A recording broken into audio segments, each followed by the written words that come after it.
মই অঞ্জলীয়ে মোৰ পাকঘৰলৈ সকলোকে স্বাগতম জনাইছোঁ। আহকচোন মইনো কি ৰান্ধিছোঁ আপোনালোকক অকণমান লৈ যাওঁ। মই ৰান্ধিবলৈ লৈছোঁ বতৰৰ ফল পকা অমৰা।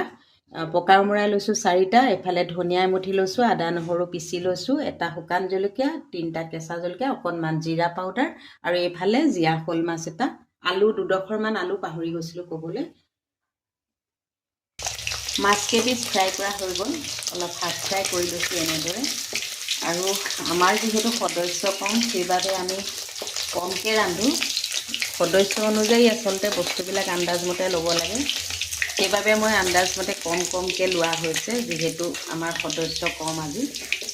মাছ ফ্ৰাই কৰা তেলতে জলকীয়াটো এনেকৈ ফোৰণ মাৰি লৈছোঁ, তাতে আদা নহৰু দিছোঁ, জোখমতে হালধি দি জোখমতে নিমখ দি দিছোঁ।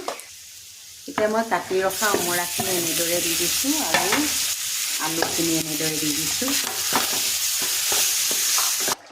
এই আজি মোৰ অমৰা মাছৰ আঞ্জা ৰেডি।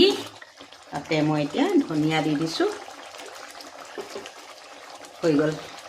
এনেদৰে আপোনালোকেও খাবচোন যদি যিসকলে খোৱা নাই অমৰা আৰু শ'ল মাছৰ আঞ্জা। আচলতে গৰৈ মাছ লাগে, আজি গৰৈ মাছ বজাৰত নাপালে।